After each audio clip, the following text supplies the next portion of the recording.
भारत में बौद्ध धर्म क्यों समाप्त हो गया?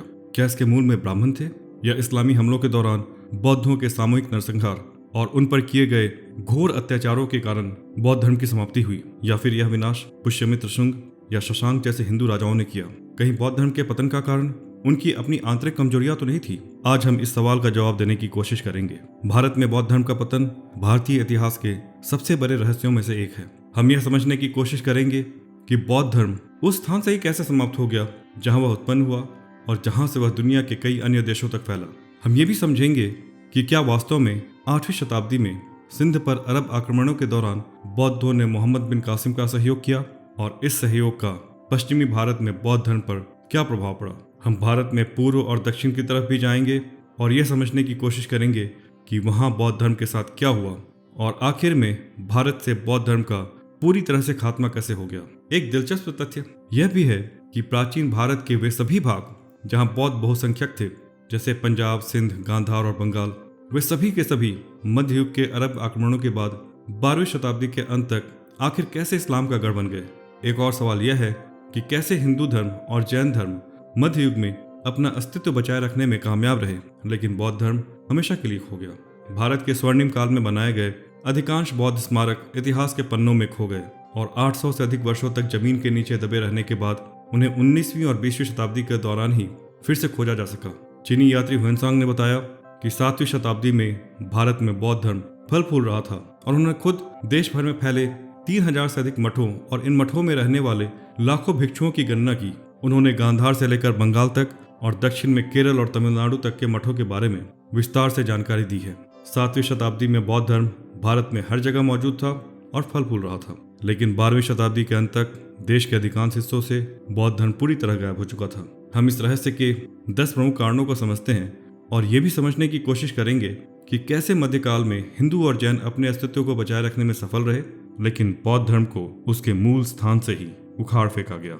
इससे पहले कि हम इस महत्वपूर्ण प्रश्न का उत्तर देना शुरू करें, हमें इस बात को समझना होगा कि भारत कभी भी बौद्ध बहुसंख्यक देश नहीं रहा। हालांकि उतना ही सच यह भी है कि भारतीय इतिहास में एक लंबे समय तक बौद्ध धर्म यहाँ के कई बड़े हिस्सों, जिनमें आज के पाकिस्तान, अफगानिस्तान, अविभाजित बंगाल और बिहार शामिल हैं, इन स्थानों में मुख्य धर्म बना रहा, और संख्या के हिसाब से भी बौद्ध यहाँ बहुसंख्यक थे। एक और बात जो हमें ध्यान रखनी चाहिए वो ये है कि भारत में कभी भी एक राज्य धर्म की अवधारणा नहीं रही, और एक शासक एक साथ कई धार्मिक वर्गों को संरक्षण दिया करता था। अब हम भारत में बौद्ध धर्म के पतन के 10 प्रमुख कारणों को समझते हैं। पहला कारण, हिंदू राजाओं के द्वारा उत्पीड़न। पुष्यमित्र शुंग और शशांक जैसे हिंदू राजाओं को अक्सर भारत में बौद्धों के उत्पीड़न और उनके पतन के लिए जिम्मेदार ठहराया जाता है। पुष्यमित्र शुंग ने न सिर्फ बौद्धों का उत्पीड़न किया, बल्कि उसने बौद्ध धर्म को मौर्य काल से मिल रही शाही संरक्षण भी समाप्त कर दिया। पुष्यमित्र शुंग अंतिम मौर्य सम्राट बृहद्रथ का सेनापति था। उसने सम्राट की हत्या कर दी और मगध साम्राज्य पर कब्जा कर लिया।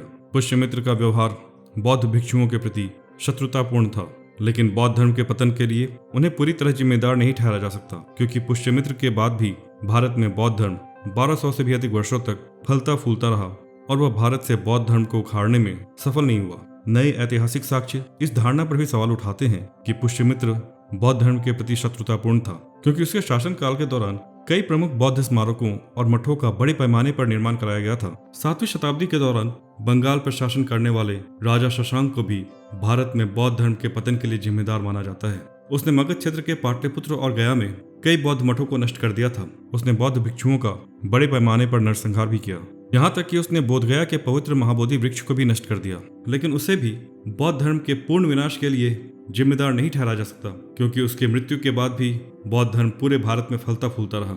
उसका प्रभाव भारत के सीमित क्षेत्र में ही था, और उस समय भारत पर एक महान बौद्ध सम्राट हर्षवर्धन का राज था। हर्षवर्धन के रहते उसका प्रभाव उतना व्यापक नहीं हो सका। एक अन्य हिंदू राजा मेहरकुल, जो कि एक हुण था, उसने भी कई मठों को नष्ट किया और गांधार और कश्मीर क्षेत्र में सैकड़ों भिक्षुओं को मार डाला। लेकिन उसके उत्तराधिकारियों ने बौद्ध धर्म का संरक्षण किया, और उसके वंशजों ने कई नए बौद्ध मठ स्थापित किए और मेहरकुल के द्वारा नष्ट किए गए कई मठों को भी दोबारा बनवाया। स्पष्ट रूप से हिंदू राजाओं द्वारा उत्पीड़न इस रहस्य का पूर्ण उत्तर नहीं देता है। कारण संख्या 2, ब्राह्मणों द्वारा हमले। ब्राह्मणों द्वारा बौद्ध धर्म पर दो तरफा हमले किए गए। एक तरफ शंकराचार्य और कई अन्य प्रमुख ब्राह्मण विद्वानों द्वारा एक दार्शनिक धर्मयुद्ध चलाया गया, जो कि वेदों की सर्वोच्चता को फिर से स्थापित करना चाहते थे। दूसरी ओर बौद्ध धर्म को हिंदू धर्म में समाहित करने के लिए भी पूरे प्रयास किए गए। शंकराचार्य ने कई प्रमुख बौद्ध दार्शनिकों को तर्क करने की चुनौती दी, उन्हें पराजित किया और बड़ी संख्या में लोगों का बौद्ध धर्म से धर्मांतरण कराया। कांची में बौद्ध विद्वानों की शंकराचार्य के हाथों हार दक्षिण भारत में बौद्ध धर्म के लिए विशेष रूप से विनाशकारी साबित हुई। कुमारिल भट्ट ने भी बौद्ध धर्म के खिलाफ अभियान चलाया और उन्होंने मीमांसा दर्शन का प्रचार किया। उन्होंने भी बड़ी संख्या में बौद्धों का मत परिवर्तन कराया। एक और महत्वपूर्ण घटना जिसका विशेष रूप से दक्षिण भारत में बौद्ध धर्म पर बहुत प्रतिकूल प्रभाव पड़ा, वह था भक्ति आंदोलन का विकास। बौद्ध दर्शन उनके देवताओं और उनके मंदिरों को अपने में समाहित करने और उन पर कब्जा करने की कोशिश करके भक्ति आंदोलन ने दक्षिण भारत में बौद्धों को बड़ा नुकसान पहुंचाया। इतना ही नहीं, स्वयं बुद्ध को भी एक हिंदू देवता के रूप में स्थापित करने का प्रयास किया गया और उन्हें भगवान विष्णु के अवतारों में से एक के रूप में स्थापित करने की कोशिश की गई। कई अन्य प्रमुख बौद्ध देवताओं को हिंदू देवताओं के रूप में शामिल कर लिया गया। भक्ति आंदोलन बौद्ध धर्म और हिंदू धर्म के बीच दार्शनिक और आध्यात्मिक अंतर को धुंधला करने में सफल रहा। बौद्ध पक्ष की ओर से इन हमलों के विरुद्ध बहुत प्रभावी और आक्रामक विरोध नहीं किया गया। इसकी तुलना में जैनियों ने हिंदुओं द्वारा किए गए इसी तरह के प्रयासों का बहुत अलग तरीके से और बहुत कठोर उत्तर दिया। उन्होंने इसके उत्तर में रामायण, महाभारत और अन्य शास्त्रों का जैन संस्करण दिया और राम और कृष्ण जैसे केंद्रीय नायकों को भी अपने संदर्भ में वर्णन किया। ब्राह्मणों ने बौद्ध धर्म के विनाश के लिए बहुत प्रयास किए, लेकिन फिर भी हम यह नहीं कह सकते कि बौद्ध धर्म के खिलाफ ब्राह्मणों के अभियानों के कारण ही बौद्ध धर्म विलुप्त हो गया। इसके अलावा यह भी सत्य है कि बौद्ध धर्म के प्रचार प्रसार में भी कई ब्राह्मणों ने महत्वपूर्ण भूमिका निभाई। जैसे भगवान बुद्ध के 2 प्रमुख शिष्य सरिपुत्ता और मोगलाना खुद ब्राह्मण थे। एक अन्य महत्वपूर्ण कारक जिसका जिक्र किया जाता है वह है भाषा। कारण संख्या 3, बुद्ध ने हमेशा गंगा के मैदानों की स्थानीय भाषा में अपने मत का प्रचार किया, जिसे प्राकृत के नाम से जाना जाता है। लेकिन समय के साथ स्थानीय भाषाएं बदलती और विकसित होती रही।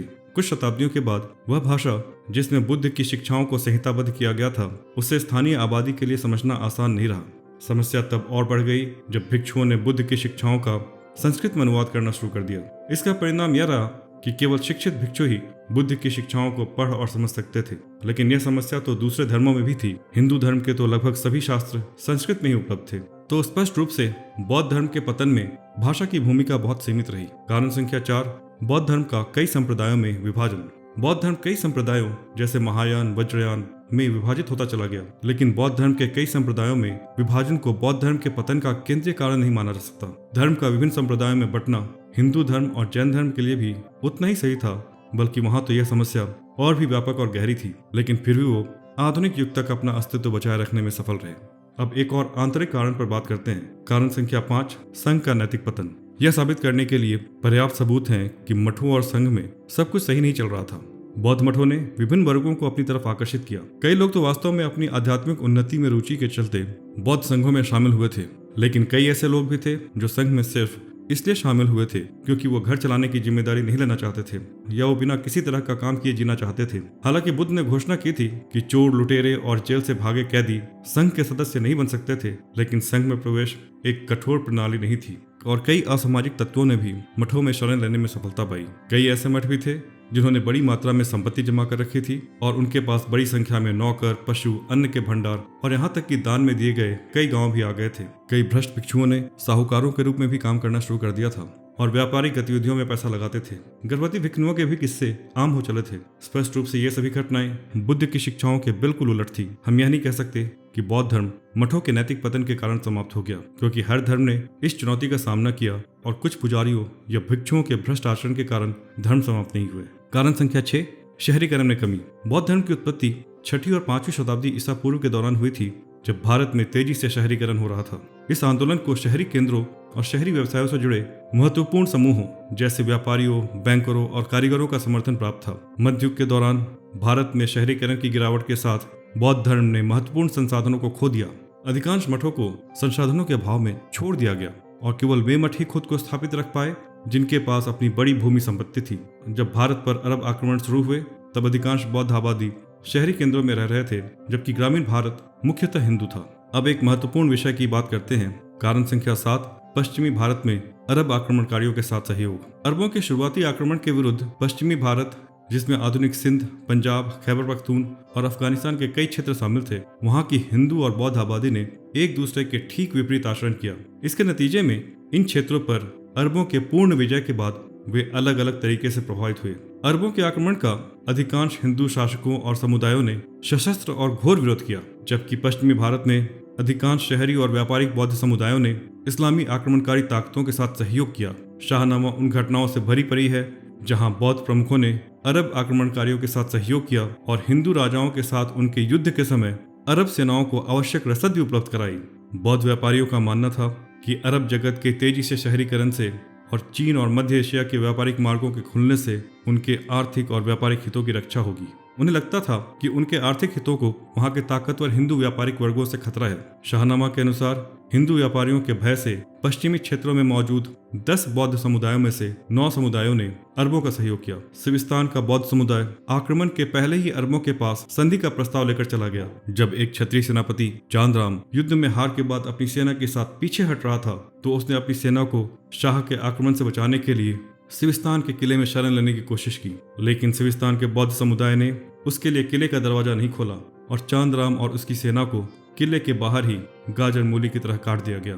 जब सिंध के हिंदू सम्राट राजा दाहिर मोहम्मद बिन कासिम की 20,000 की मजबूत सेना से लड़ रहे थे, बौद्ध क्षत्रपों ने हिंदू राजा दाहिर की जगह अरब आक्रमणकारियों की सहायता की और मोहम्मद बिन कासिम का समर्थन और स्वागत किया। लेकिन बौद्ध व्यापारियों और कुलीनों की गणित पूरी तरह से गलत साबित हुई और 712 ईस्वी में मोहम्मद बिन कासिम द्वारा विजय के 200 वर्षों के भीतर ही सिंध में बौद्ध धर्म का पूर्ण विनाश हो गया, जबकि हिंदू धर्म जीवित रहा। सिंध और पंजाब पर जीत के बाद अरबों ने कई औद्योगिक शहर बसाए और मध्य एशियाई व्यापारिक मार्ग भी अरब के शासकों के एकाधिकार में आ गए। अरबों ने ब्राह्मणाबाद जैसे पुराने बौद्ध व्यापारिक केंद्रों की जगह मंसूरा जैसे नए शहरों का निर्माण किया। सिंध, पंजाब और गांधार में बौद्ध व्यापारिक समुदायों की भागीदारी में तेजी से गिरावट आई और उनके उद्योगों को नष्ट कर दिया गया। सिंध में धीरे धीरे बौद्ध धर्म का नाश हो गया।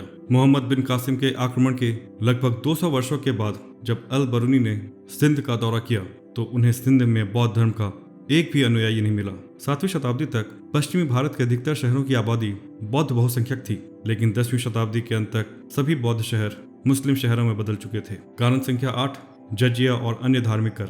स्थानीय बौद्ध आबादी को जजिया और अन्य धार्मिक करों के तहत लाया गया, जिसमें उनके मंदिरों और मठों में जाने पर भी कर लगा दिया गया था। बौद्ध व्यापारी वर्ग को अपने व्यापार पर दोहरा शुल्क देना पड़ता था। अधिकांश बौद्ध व्यापारियों, कारीगरों और बैंकरों ने करों की दोतरफा मार से बचने के लिए इस्लाम में धर्मांतरण कर लिया।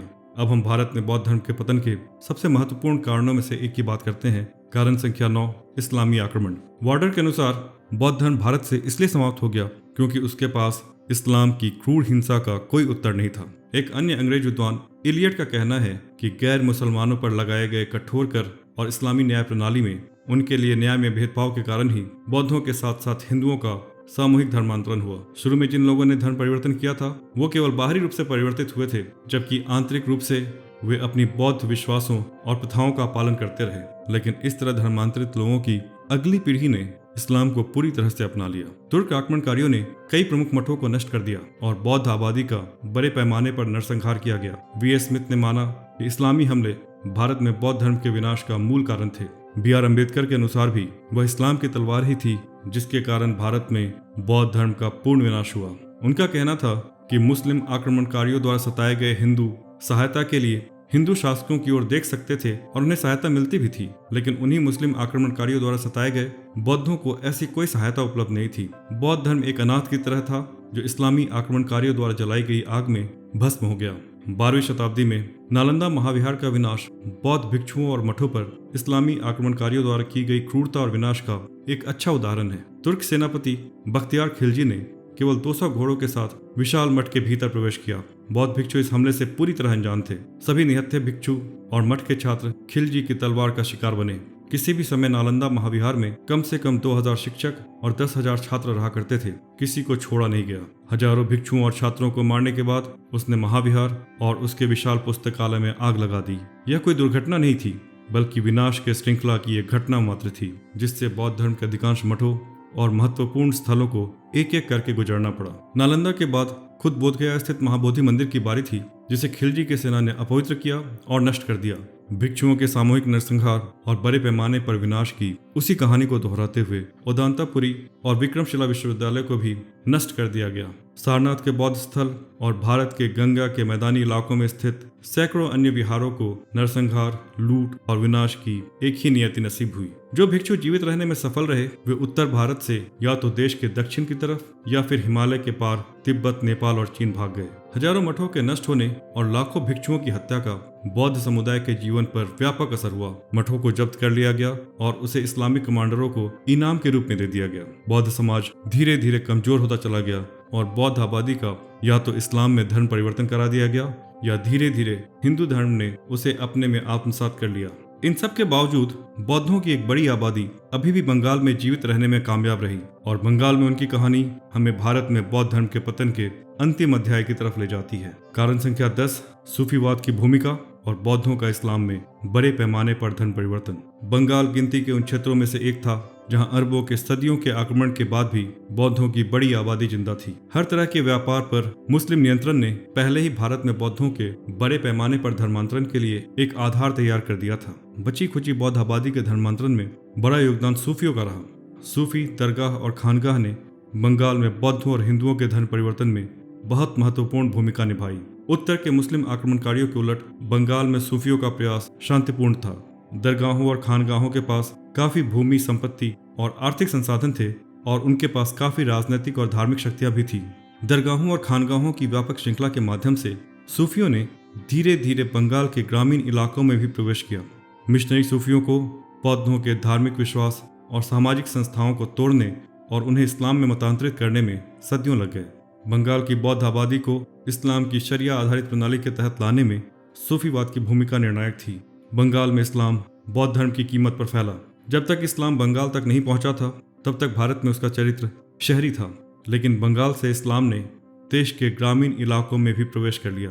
बौद्ध धर्म अपने अस्तित्व को बचाने के लिए 1000 से भी अधिक वर्षों तक लगातार संघर्ष करता रहा, लेकिन अंत में भारत में बौद्ध धर्म का पूरी तरह से विनाश हो गया।